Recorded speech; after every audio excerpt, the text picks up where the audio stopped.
yang nanti karena tekad ini jelas prinsipnya itu akan mendengung dan akan menggentarkan jiwa-jiwa yang lain, karena ini adalah suara hati yang tentunya diterima oleh Tuhan, ya. Salam mulia, Mbah. Salam mulia.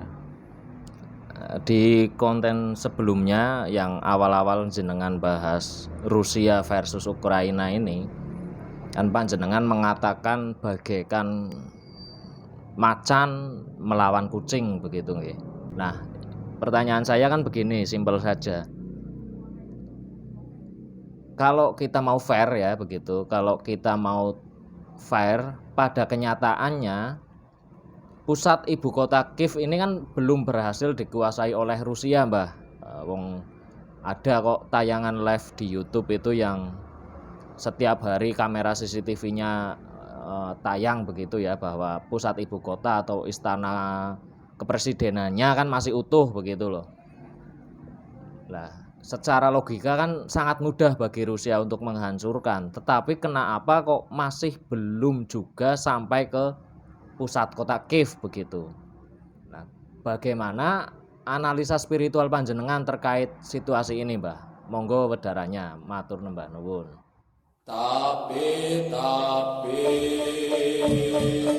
uluk salam mulya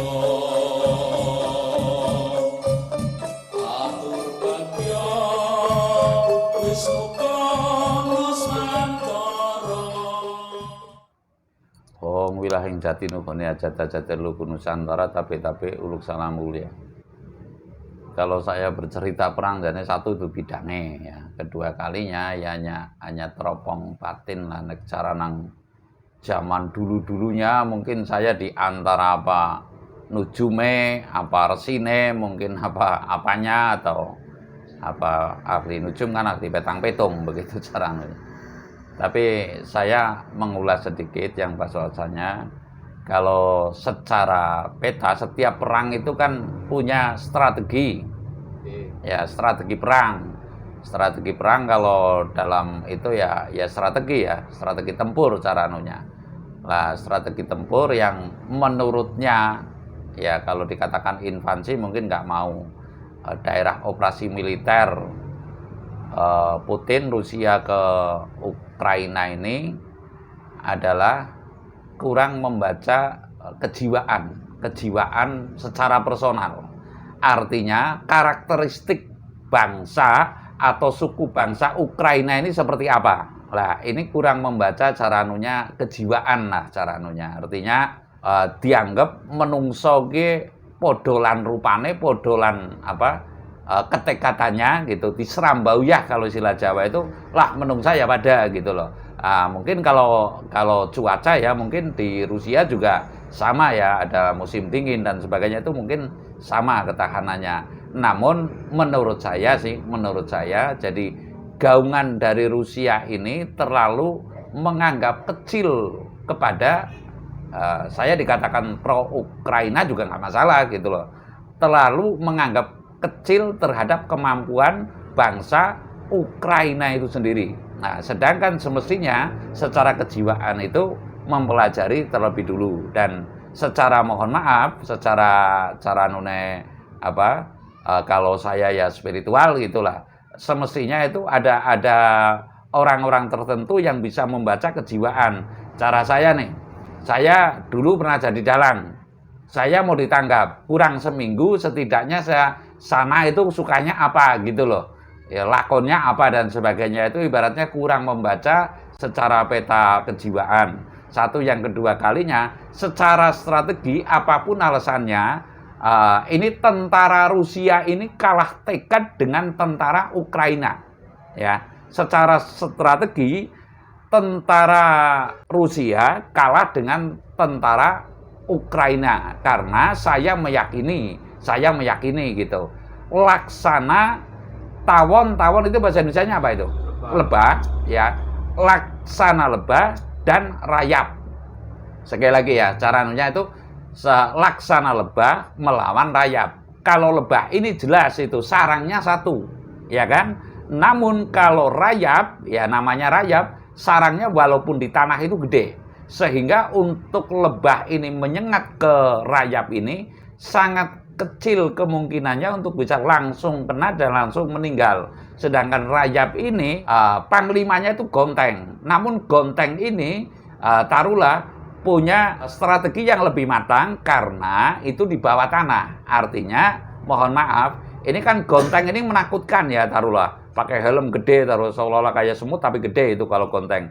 Namun ini taruhlah medeni tapi punya strategi, lebih punya strategi yang saya maksud daripada si tawon ini. Kalau tawon kan cuma ngung, nanti terus menyengat ya, artinya di situ daya sengatnya yang diutamakan. Sementara rayap ini adalah cara kita itu mungkin ya gerilya. Gerilyanya ini yang bisa mengalahkan taruhlah daripada sengatan tawon itu. Jadi saya berpikir kalau strategi ini ya, strategi perangnya ini akan sangat sulit, sekali lagi akan sangat sulit untuk mengalahkan dan menguasai kota Kiev. Di samping kemarin saya bikin konten ya, yang jelas pengibaratannya menurut saya kemarin macan dengan kucing ya. Pengibaratannya adalah macan dengan kucing yang taruhlah akan kualat. Dalam artian akan kualat itu apapun alasannya, leluhur Kiev itu lebih tinggi derajatnya ya, lebih tinggi topolan beratane, kalau istilah Jawa itu ya turunan Raden gitu loh. Lah sementara mohon maaf, bukan saya merendahkan, turunan dari suku-suku yang lain di Rusia ini kan di Soviet ya, dulu kan wilayah Soviet itu. Lah di Soviet ini tetap masih di bawah keluhuran Kiev. Saya pengibaratannya adalah saya ini di Cilacap besar lalu menyerang ke Yogyakarta, atau Purwokerto besar menyerang ke Yogyakarta. Lah apapun alasannya, Cilacap dulu dalam naungan Ngayogyakarta Hadiningrat. Nah ini kan jelas artinya apapun alasannya saya harus mesti menghormati, menjunjung tinggi kepada Trah Tumetrah di Keraton Mataram lah, Trah Mataram, Ngayogyakarta Hadiningrat atau Surakarta Hadiningrat. Tapi kalau Cilacap ini kan ke bawah Ngayogyakarta Hadiningrat kalau nggak keliru. Jadi intinya satu, menurut saya tidak membaca peta kejiwaan dari orang Ukraina itu sendiri ya, Rusia, dan lalu strategi perangnya ini cenderung peta rayap gitulah, seperti rayap. Lalu Rusia ini seperti lebah. Lebah itu hanya berdengung-dengung,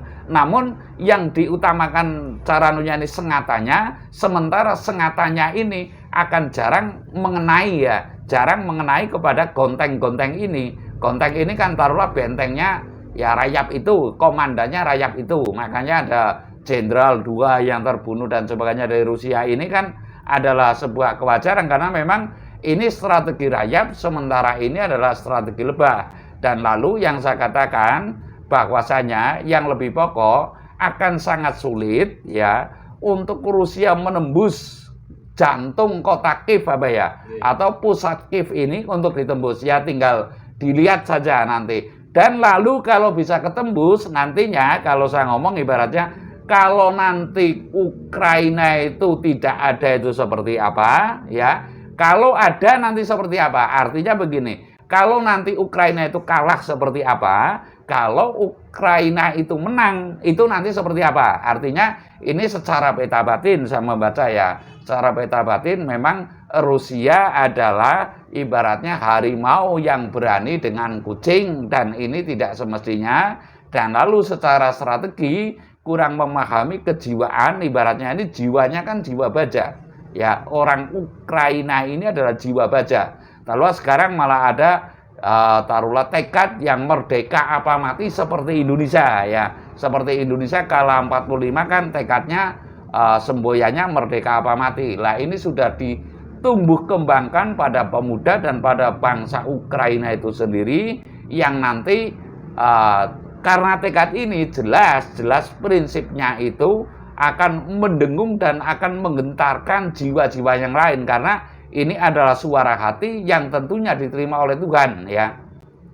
Bukan strategi lahir yang hanya semau gue ya, seperti lebah itu yang berterbangan dan lalu mengandalkan sengatnya. Jadi pada prinsipnya saya mengatakan strategi lebah dan strategi rayap niscaya akan sangat sulit. Dan andai kata menang nanti seperti apa, andai kata kalah itu seperti apa. Sekali lagi, saya mengatakan laksana kucing dan harimau, harimau dan kucing, lalu strateginya adalah strategi rayap dan strategi lebah ya. Jadi rasa-rasanya ini lebah ya hanya berputar-putar saja gitu. Tapi untuk menembus ke situ ada hal di sisi Putin, di sisi Rusia yang Rusia tidak tahu, namun di Ukraina itu banyak yang mengetahui kelemahan daripada lebah ini begitu. Saya rasa demikian. Terima kasih. Rep sirep kabeh